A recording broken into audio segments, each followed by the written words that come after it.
Good day, everyone. Today, we will discuss the different types of curricula in schools. The curriculum is not simply a list of subjects or topics, it is much broader. It includes what is officially recommended, what is written down, what is taught, what is supported by resources, what is assessed, what is actually learned, what is hidden, and even what is deliberately left out. Let us go through each one with discussions and examples.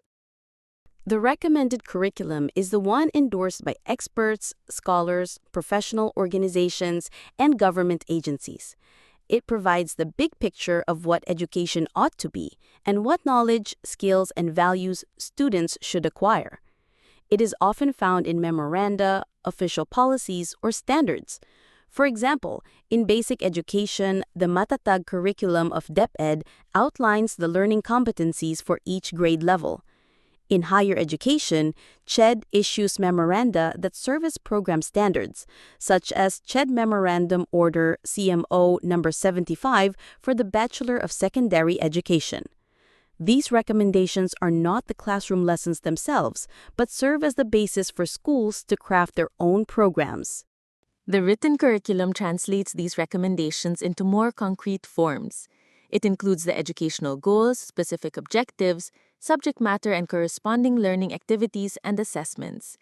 This is usually found in syllabi, textbooks, modules, teacher's guides, and lesson plans.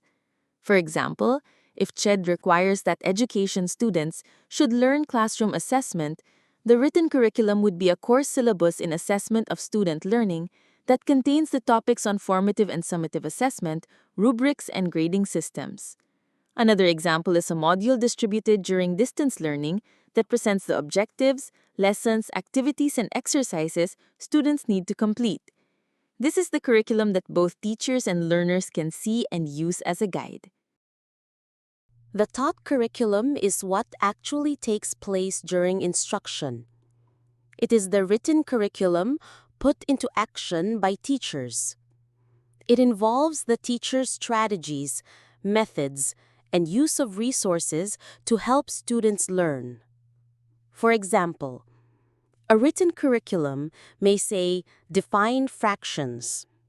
But the taught curriculum will depend on how the teacher explains fractions, whether through lecture, group activity, or by using real-life examples such as dividing a pizza.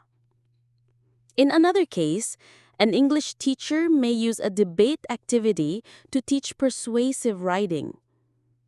The taught curriculum, therefore, varies according to the teacher's skill, creativity, and classroom situation. The supported curriculum refers to the resources, facilities, and conditions that make it possible for the written and taught curricula to succeed. This includes textbooks, technology, laboratories, libraries, internet connection, classrooms, and even time allocation for each subject. For example, if a science subject is allotted 5 hours a week instead of 3, that extra time is a form of support. If the school provides laptops and projectors to teachers, that also supports the curriculum. On the other hand, if students have to share one textbook among 5 people, or if there is no internet connection for online research, the supported curriculum is weak. This shows that resources greatly affect how well teaching and learning can be carried out. The assessed curriculum refers to the different ways of evaluating student learning and the effectiveness of teaching. It includes exams, quizzes, performance tasks, projects, portfolios, and even standardized tests. For example, a mathematics teacher may give a problem-solving exam to check whether students understood the lesson on quadratic equations. In PE, students may be assessed through a dance performance or a basketball drill. In English, assessment may be done through a written essay or an oral presentation. The assessed curriculum provides evidence of what students learned and how well the taught and supported curricula worked in practice. The learned curriculum is what students actually internalize and retain. It goes beyond what was written or taught and refers to real changes in their knowledge, skills, values, and attitudes. For example, a student may forget some specific history dates but retain a deep appreciation for nationalism and cultural identity. Another student may not recall all the details of a math formula but has developed critical thinking and problem-solving skills. In science, a student may not memorize all the parts of a cell, but has learned to think logically and to appreciate the importance of evidence. This type of curriculum is important because it reflects the true outcome of education in the lives of students. The hidden curriculum includes the lessons that are not intentionally planned but still influence students. It includes the culture, practices, routines, policies, and even the environment of the school. For example, if a school emphasizes strict discipline and cleanliness, students may unconsciously learn the values of order and responsibility. If teachers consistently arrive on time, students learn the importance of punctuality.